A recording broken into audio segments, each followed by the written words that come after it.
아버지라고 불리는 필립 코틀러의 마켓 유정령을 리뷰를 하려고 하는데요.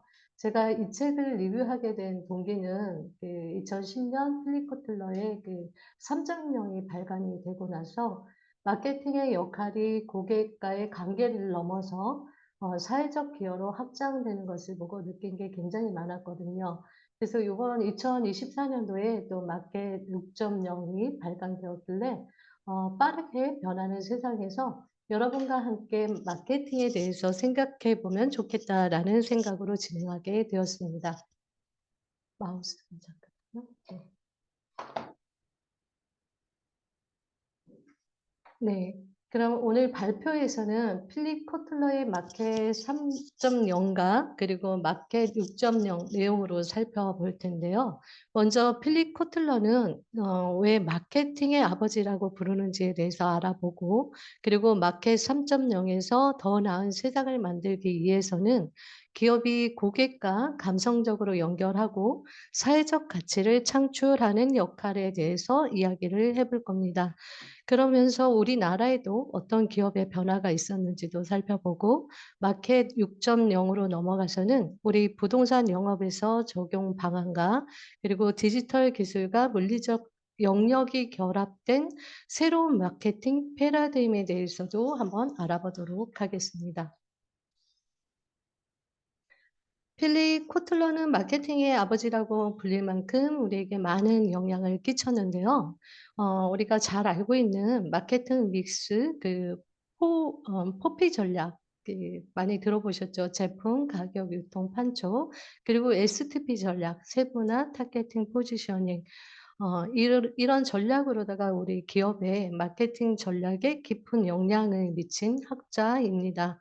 그리고 디지털 기술이 발달하면서 마케팅이 큰 변화를 겪는 시기에 맞춰서 마켓 3.0 그리고 4.0, 5.0 그리고 현재 제가 리뷰하는 6.0까지 발간하게 되었는데요. 마이 필립 코틀러의 철학은 기업은 이제 단순한 이익 창출을 넘어서 사회적 책임과 가치 중심의 경영을 추구해야 한다고 강조합니다. 그래서 이러한 마케팅이 우리나라 비즈니스 전반에 지대한 영향을 또 많이 주었다고 생각합니다.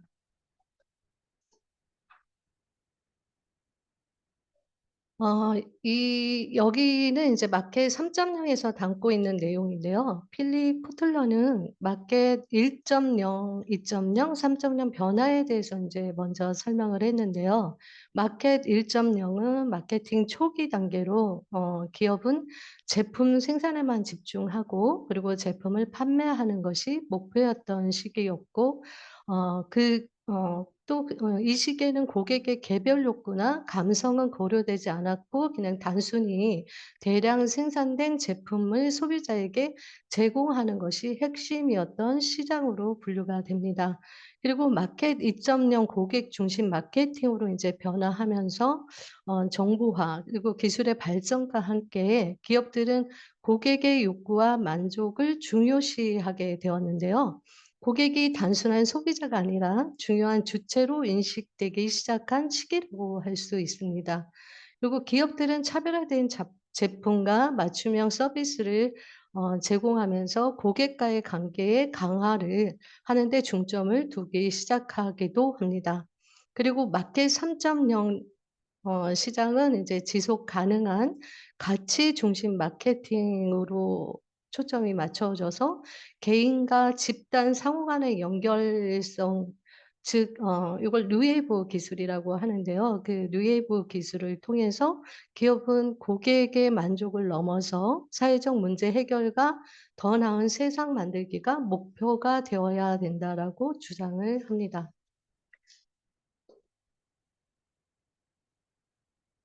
사회적 기업은 필립 코틀러로 인해서 시작이 되었던 것은 아니고요. 사회적 기업은 1970년대 이후에 유럽의 NGO 단체에서 그 개념이 시작되었습니다. 당시 사회적 문제를 해결하기 위한 다양한 시도가 있었고 이것이 발전하면서 사회적 기업 형태로 자리 잡게 됩니다. 필립 코틀러는 그 마케팅 분야에서는 혁신적인 개념을 제시했으며 사회적 기업에도 중요한 영향을 미쳤습니다. 특히 그의 인제 마케팅 3.0과 마케팅 4.0 개념에는 기업이 단순한 이윤을 추구하는 것을 넘어서 사회적 책임을 다해야 한다는 인식을 확산시키는 데 기여했습니다. 필립 코틀러는 이제 그 빈곤 퇴치에 중점을 두면서 부의 구조가 피라미드 구조에서 다이아몬드 구조로 개선되어야 된다라고 주장을 했는데요. 그래서 단순한 원조 방식이 아니라 기업가 정신을 통해서 수익을 창출하고 그리고 지속 가능한 사회적 기업을 강조했는데요. 이러한 접근은 이제 빈곤층의 그 자립을 어 일시적으로 지원하는 것이 아니라 그들이 스스로 자립할 수 있는 기반을 마련하는 데 초점을 맞추고 있다고 볼 수 있습니다. 그런 사회적 기업이 어떻게 운영되었는지 사례를 몇 가지 사례를 통해서 말씀드리도록 하겠습니다. 먼저 사회적 기업은 어 방글라데시의 그라민 은행에서 시작이 되었는데요. 처음부터 그라민 은행은 정식 은행이 아니었고 은행장인 모하모드 유누스는 빈곤층만을 대상으로 해서 소액 대출을 제공합니다. 그리고 인제 채무 변제를 위해서 일자리를 알선하거나 그리고 사업 주선을 통해서 이들의 자립을 도우면서 운영했는데요. 그의 그런 혁신적인 운영 방식은 빈곤 퇴치의 새로운 길을 열었고 그리고 그 공로로 노벨 평화상을 수상하게 되면서 세계적으로 알려지는 계기가 되었습니다. 그리고 또 다른 예로 여러분도 잘 아시는 이제 탐스 슈즈인데요. 탐스 탐스의 대표 블레이크 마이커스가 아르헨티나로 여행을 휴가를 떠나게 됩니다. 그래서 그 휴가 중에서 신발이 없어서 학교에 가지 못하는 아이들을 보게 된 계기로 탄생한 사회적 기업이라고 할 수 있습니다. 그리고 탐스의 핵심 마케팅은 원포원이라고 혁신적인 마케팅 모델을 도입이 되었는데요. 이게 성공적으로 어 성공한 케이스로다가 여러분들이 왜 신발을 한 켤레 사게 되면 아르헨티나 오지에 있는 아이들에게도 신발 한 켤레가 기부되는 방식입니다. 이 방식은 특히 우리 MZ 세대가 영향을 굉장히 많이 받았다고 생각이 되는데요. 그런 착한 소비가 확산되면서 많은 아이들이 신발을 신고 학교에 갈 수 있는 계기가 됐습니다. 그래서 지금은 신발에 이어서 안경까지도 같은 방식으로 판매하는 사회적 기부를 이어가고 있습니다. 그리고 우리나라에서는 주로 인제 일자리 제공형이 굉장히 많은데요. 그중 이제 아름다운 가게가 대표적이라고 할 수 있습니다. 그리고 예전 리맥스 코리아 본사가 한동약품 빌딩에 있었는데요. 그때 한동약품 빌딩에서 홍보 영상을 보셨던 분들이 혹시 계셨을 거라 생각합니다. 거기 보면 왜 치매 노인들이 바리스타로 있는 카페 동영상을 한동안 방영을 하더라고요. 근데 인제 한독약품에서 운영하는 사회적 비즈니스라고 생각하시면 됩니다. 이렇게 우리나라에서도 인제 대기업은 물론 지역사회의 문제를 해결하려는 다양한 사회적 비즈니스가 등장하고 있는데요.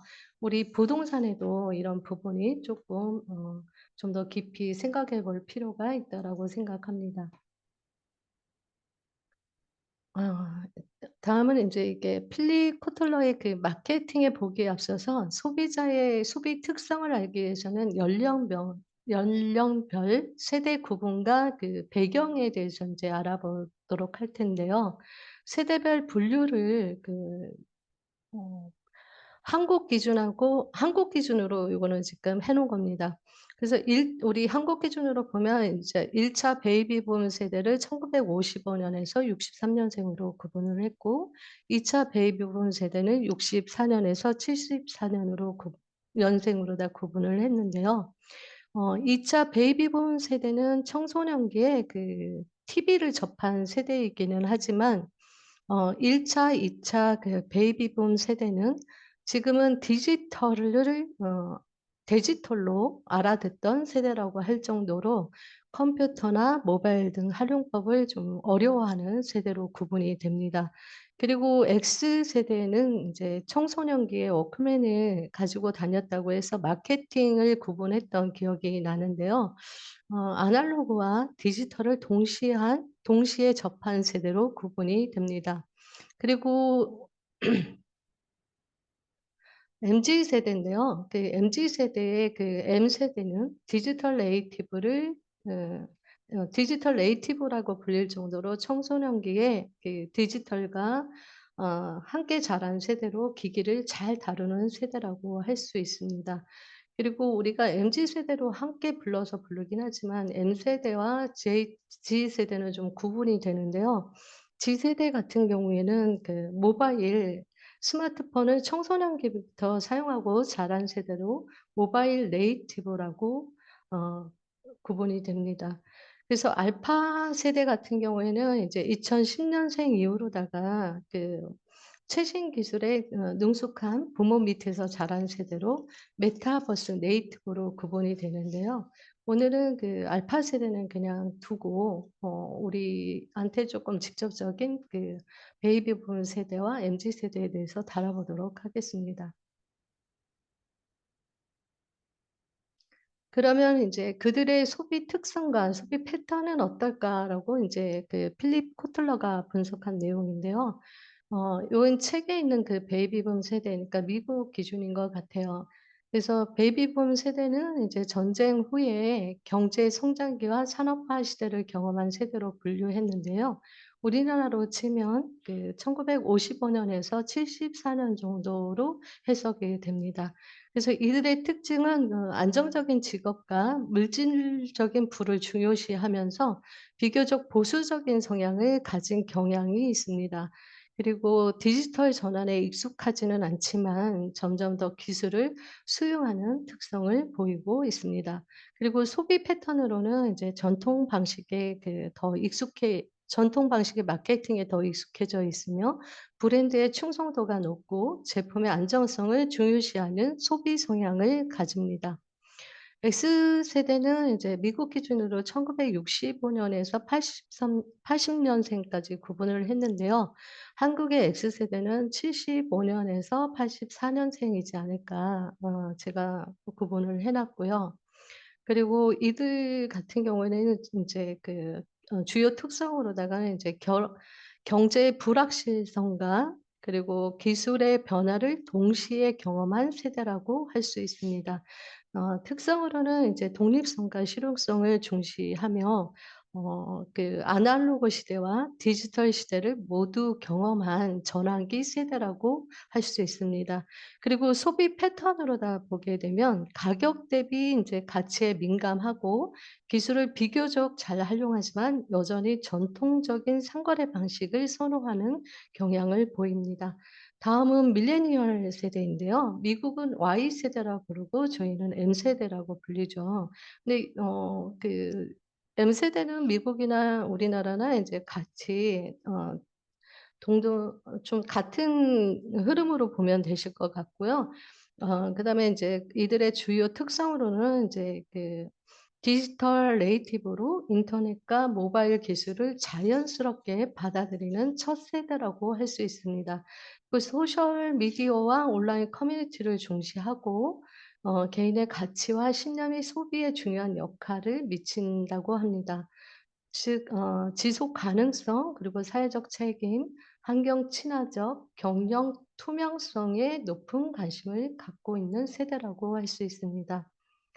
소비 패턴을 보게 되면 디지털과 오프라인의 그 혼합된 소비 경험을 중시하면서 온라인 쇼핑에 굉장히 익숙하고 소셜 미디어에서 브랜드와 적극적으로 상호작용하는 세대라고 할 수 있습니다.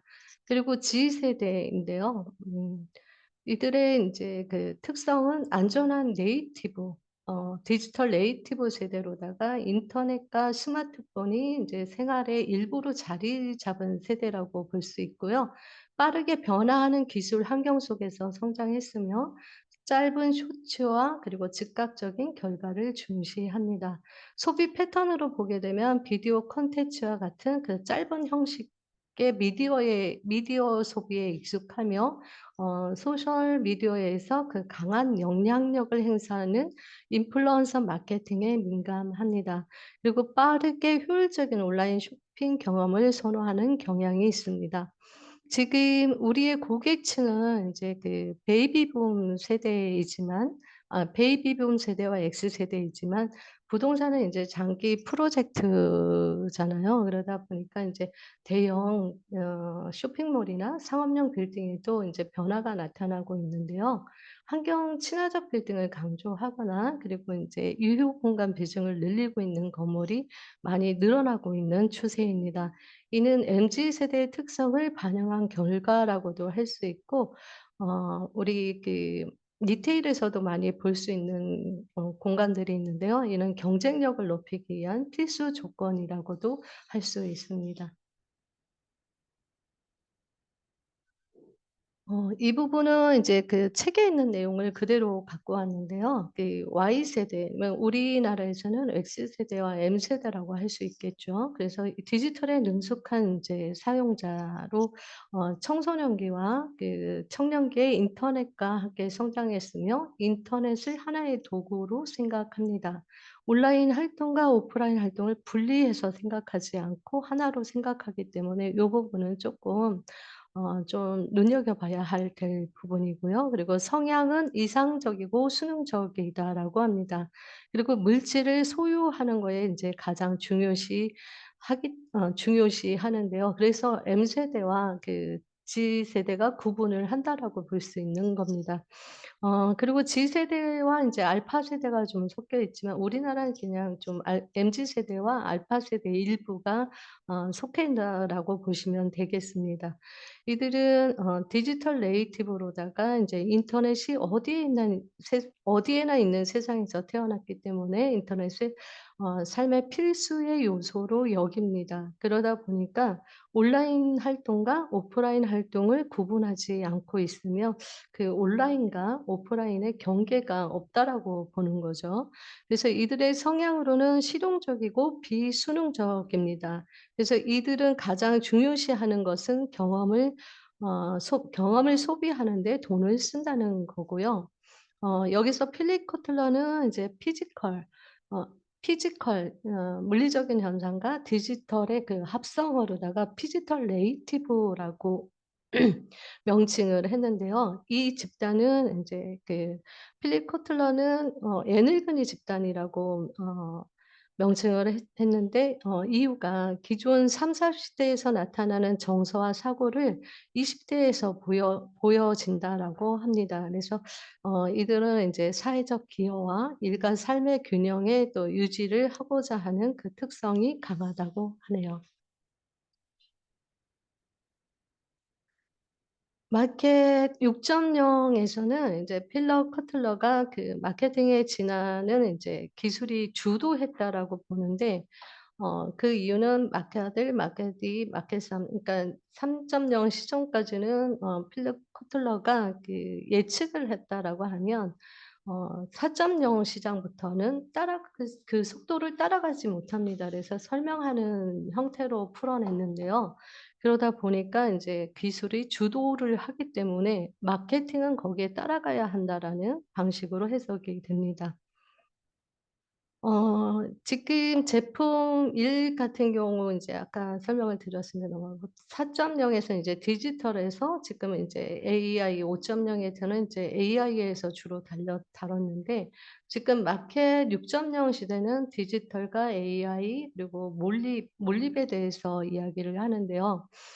AI와 가상 현실 그리고 증강 현실이 서로 연결되어서 몰입이라는 키워드로 메타버스 시장으로 변화될 거라고 설명을 합니다.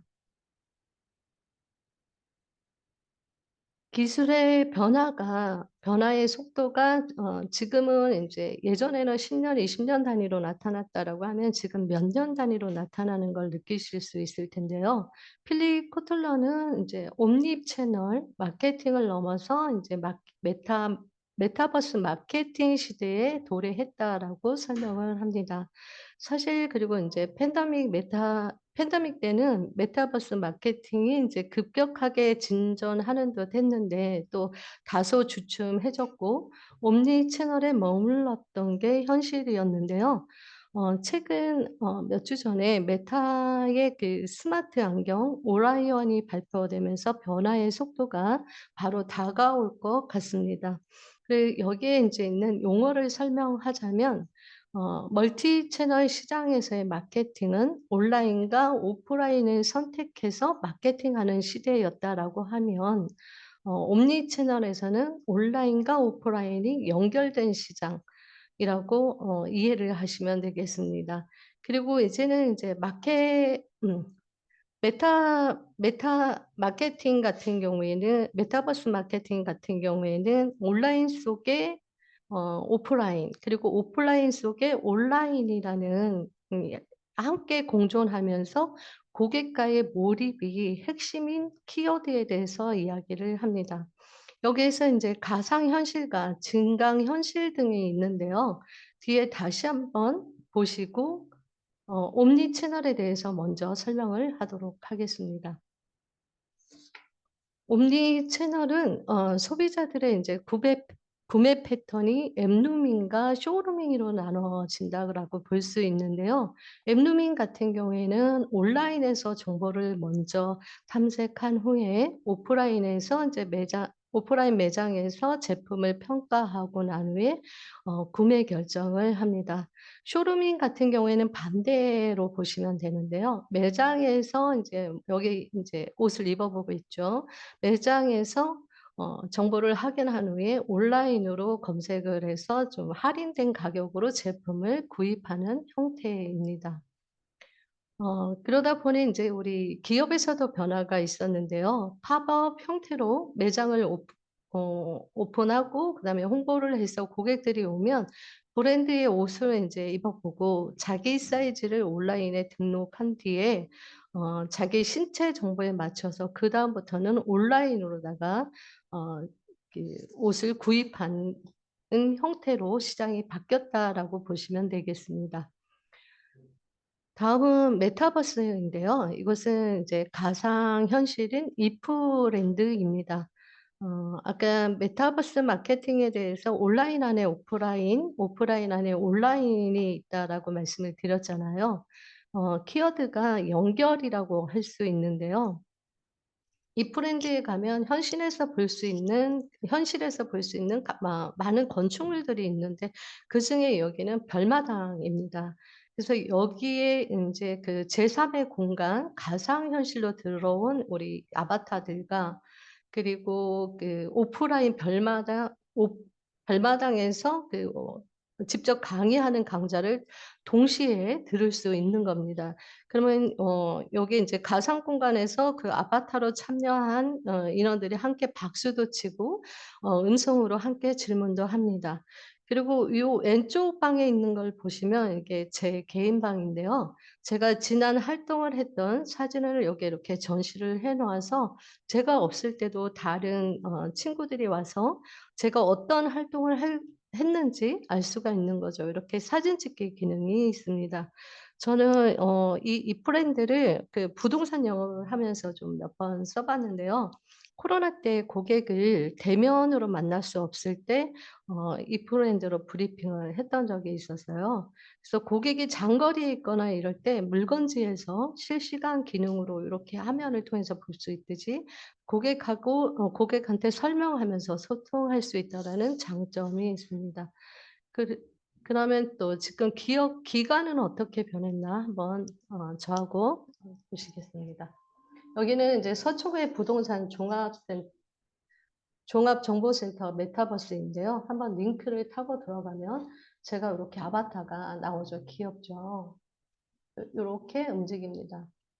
정부 24시 이름으로 서류를 띄기 위해서는 이제 정부 24시로 들어가는데 이렇게 들어가면 지금 현재는 온라인으로 이렇게 만나서 여기서 접촉이 가능하지만 다음에는 이제 같이 여기 아바타를 통해서 질문도 바로 할 수 있을 거라 생각합니다. 지금 여기 또 보시면 이게 이렇게 강의실에 들어가면 강의가 연결이 되는데요. 이렇게 그러면 같이 또 이렇게 공부도 할 수 있고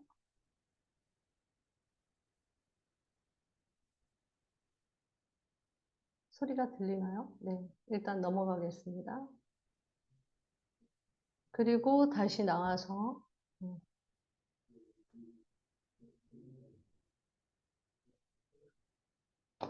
지금 기업에도 이제 이런 변화가 있고요.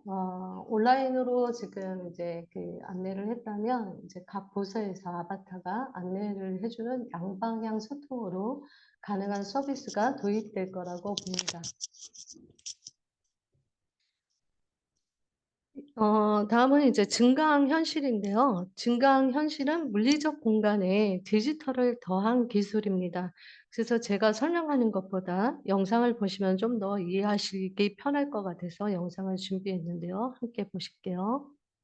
몇 년 전 포켓몬고라는 게임으로 알려지기 시작했던 AR, 즉 증강현실 기술이 우리 생활 깊숙이 파고들고 있습니다. 게임과 교육, 또 예술 전시 등 다양한 분야에서 새로운 시장을 개척하고 있습니다. 기정훈 기자가 보도합니다.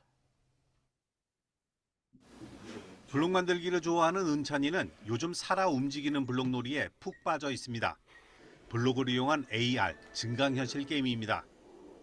완성된 블록을 태블릿으로 비추면 유령들이 튀어나오고 태블릿을 움직이며 총을 쏴서 잡는 게임입니다.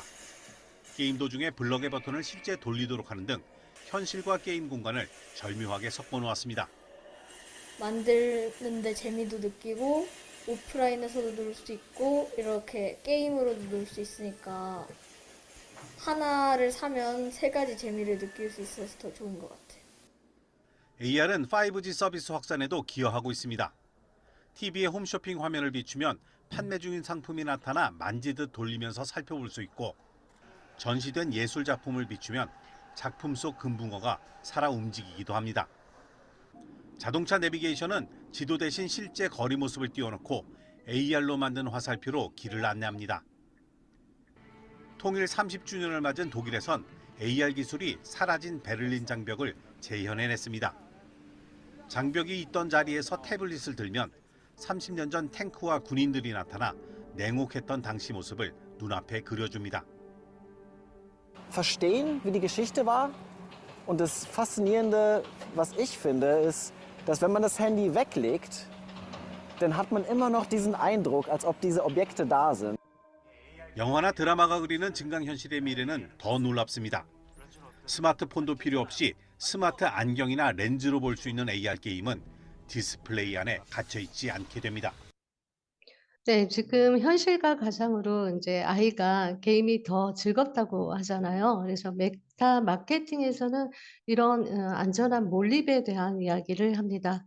지금 핸드폰으로다가 사물에 가져다 대면 가상으로 볼 수 있는 것들이 이제 팬데믹 이후로 주춤해졌는데요.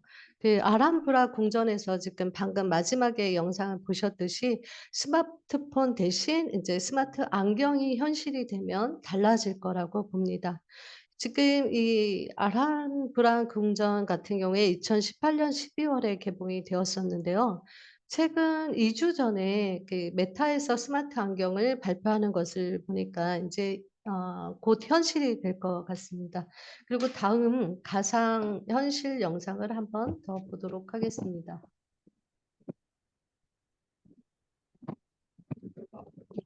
어 아이고. 네.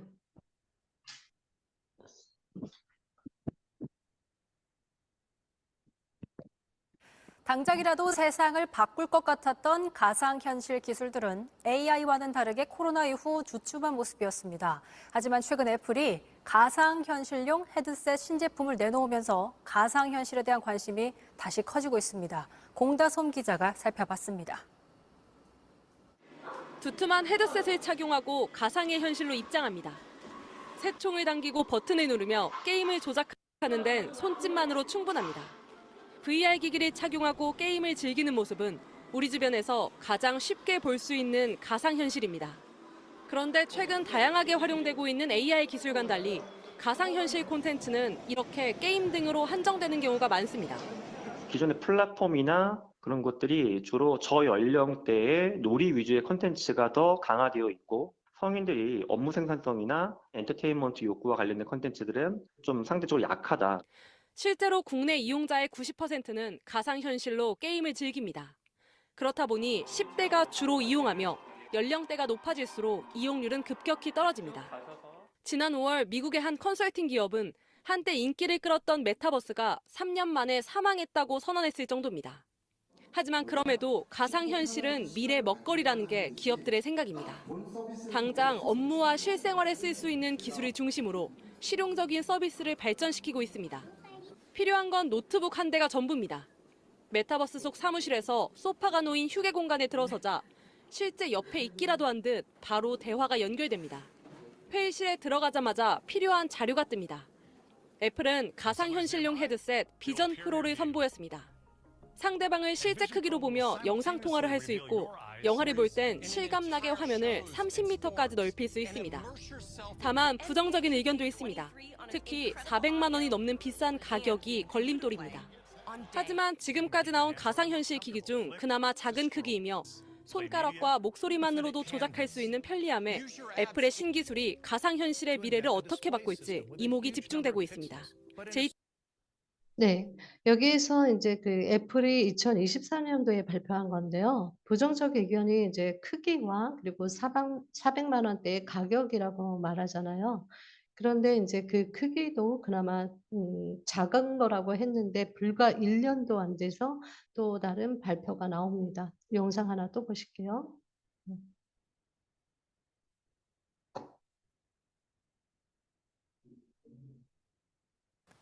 눈의 움직임을 이용해 전화를 걸고 메시지를 보낼 수 있는 스마트 안경을 페이스북 모회사 메타가 공개했습니다. 한동안 인기가 뜸했던 스마트 안경이 생성형 AI를 만나 다시 주목받고 있는데요. 뉴욕 임경아 특파원이 전해드립니다. 직접 무대에 오른 메타 CEO 마크 저커버그가 꺼내든 신제품은 안경이었습니다. This is Orion, our first fully functioning prototype, and if I do say so, the most advanced glasses the world has ever seen. 검은색 뿔테 안경 오라이언은 쓰는 스마트폰입니다. 문자 메시지, 화상 통화는 물론 홀로그램 증강현실 AR 기능이 구현됩니다. 손목 밴드와 눈 움직임을 추적하는 카메라를 통해 손으로 클릭하거나 스크롤할 수 있습니다. 허공에 허우적대는 모습이 아닌 자연스러운 사용감을 선보입니다. 100 grams this is a big deal. Head tracking is good. The brightness is good. The color contrast is good. Field of view is excellent. 다만 언제, 얼마의 소비자 제품을 내놓을지는 아직 공개하지 않았습니다.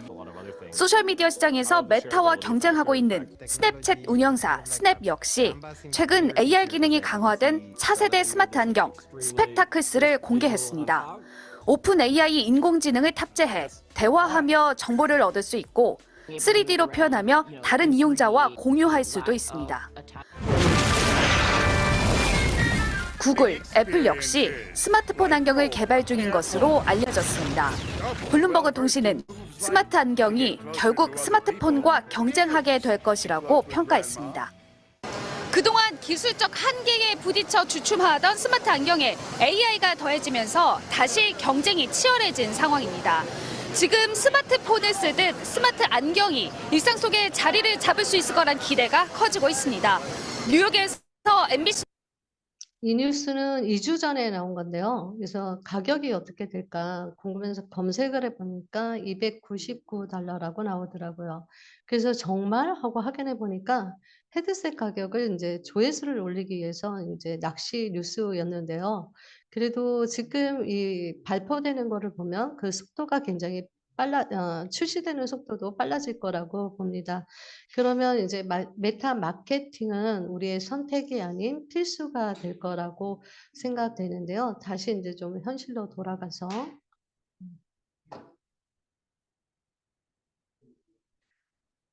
필립 코틀러가 마켓 6.0의 그 마케팅의 핵심을 몰입 경험이라고 정의를 했는데요. 그러면서 이제 그 다감각 마케팅에 대해서 이야기를 했습니다. 그래서 여기서는 이제 다 다루지는 않지만 그냥 조금만 마무리하는 걸로 하겠습니다. 그리고 또 요즘 MZ 세대가 이제 오프라인과 온라인을 구분하지 않는 것처럼 우리 많은 일상에서 경계가 사라지고 있는데요. 우리 부동산 건물에서도 건물 안에 밖과 경계가 없어지고 있는 것도 많이 보셨을 겁니다. 그리고 다음에 제가 이제 기회가 되면 다시 한번 그런 건물 우리 부동산 위주의 그 메타 마케팅 그리고 경계가 없어진 건물 이런 거에 대해서 다시 한번 발표를 하도록 하겠습니다. 그리고 요 사진을 보시면 이제 지난주에 우리 금요일에 우리 회사 행사가 있었거든요. 그래서 프리즌이라는 공연을 보고 왔는데 공연조차도 좀 연극인지 뮤지컬인지 이런 경계가 좀 모호해졌고 그리고 다양한 그 감각을 자극해서 고객을 몰입을 유도하더라고요. 그래서 모두 즐겁게 관람을 했고 굉장히 즐거운 시간이라고 좋아했는데요. 이런 경험을 통해서 이제 필립 코틀러가 주장하는 그 마케팅의 본질을 우리 일상 속에서 찾아볼 수 있겠다라는 생각이 들었습니다. 또한 이 오감 마케팅이라고 해서 뭐 미각, 촉각, 청각, 후각 뭐 이런 것들을 다 그 한 번에 다 동원해야만 몰입이 되는 게 아니고 이 연극에서도 저희가 인제 청각과 여기 시각을 청각이라고 해 놨네요. 오타가 났네요. 청각과 인제 시각을 생각하고 있었는데 고객을 유도해서 촉각 만져지기도 하고 같이 인제 요런 부분들이 더해지다 보니까 모든 것을 다 동원해야만 몰입이 되는 게 아니라 예상치 못한 하나의 감각이 더해져도 더욱 깊은 몰입을 고객한테 경험을 제공할 수 있다라는 점을 어 다시 한번 느끼는 시간이었습니다. 필립 코틀러가 마케팅은 단지 제품을 판매하는 것이 아니라 사람들의 삶을 더 풍요롭게 만드는 것이다라고 말을 했는데요. 우리도 단순히 중개를 넘어서 변화하는 이 시장에서 고객의 중요한 기회를 놓치지 않도록 돕는 역할을 하겠다라는 생각을 합니다. 그래서 여러분들도 고객과 함께 더 나은 미래를 만들어 가시길 바랍니다. 감사합니다.